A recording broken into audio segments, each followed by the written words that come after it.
গুৱাহাটীস্থিত প্ৰাগজ্যোতিষ মহাবিদ্যালয়ৰ অধ্যক্ষ ডাক্তৰ মনোজ কুমাৰ মহন্তই ভোটদান কৰিলে বৰক্ষেত্ৰীত। তৃতীয় পৰ্যায়ৰ লোকসভা নিৰ্বাচনক লৈ উখল মাখল পৰিৱেশৰ সৃষ্টি হৈছে সমগ্ৰ বৰক্ষেত্ৰী অঞ্চলত। প্ৰতিকূল বতৰকো নেওচি ভোট প্ৰদানৰ বাবে সদল বলে ওলাই আহিল পুৰুষ মহিলা। 3 নম্বৰ বৰপেটা লোকসভা সমষ্টিৰ অন্তৰ্গত বৰক্ষেত্ৰীত বিধানসভা সমষ্টিৰ অন্তৰ্গত তেঘেৰিয়াতাৰীত প্ৰথমবাৰৰ বাবে ভোটাধিকাৰ সাব্যস্ত কৰে গুৱাহাটীস্থিত প্ৰাগজ্যোতিষ মহাবিদ্যালয়ৰ অধ্যক্ষ ডাক্তৰ মনোজ কুমাৰ মহন্তই। আনহাতে জয়সাগৰ নাৰায়ণপুৰ ৰিজাৰ্ভ আদি গাঁৱত উপস্থিত হৈ ভোটাৰ ৰাইজৰ লগত মত বিনিময় কৰে অধ্যক্ষগৰাকীয়ে।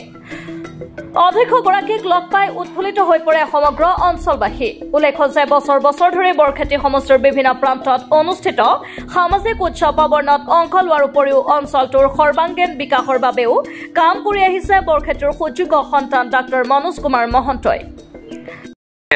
বৰক্ষেত্ৰীত বিচৰণ কৰিলে বা খুব ভাল এটা পৰিৱেশ। আপোনালোকে নিজৰ সংবাদ জগতৰ লগত জড়িত মানুহ হিচাপে ইতিমধ্যে চাগে বিভিন্ন জেগাত গৈছে, আপোনালোকে দেখিছে এটা উৎসৱমুখৰ পৰিৱেশ। বতৰে কিছু বিধি পথালি দিছে যদিও মানুহে তাক আওকাণ কৰি চব ওলাই আহিছে, ল'ৰা ছোৱালী বা মাইকী মানুহখিনিও ওলাই আহিছে। এতিয়া ভোটৰ হাৰটো ক্ৰমান্বয়ে বাঢ়িবলৈ আৰম্ভ কৰিছে। ৰাতিপুৱা অলপ বেয়া আছিলে ভোটৰ কাৰণে, খুব ভাল লাগিছে।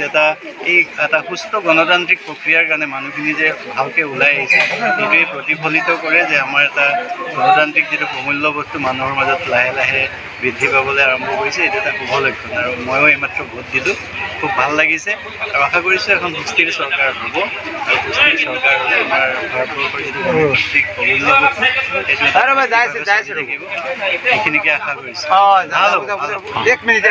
ক'ত ক'ত আজি ঘূৰিলে আপুনি? ইয়াতে এনেই মই ইয়াতে মোৰতো ঘৰ মুকালমাত, আপোনালোকে জানে নাৰায়ণপুৰ, তাত মই ভোট দিলোঁ।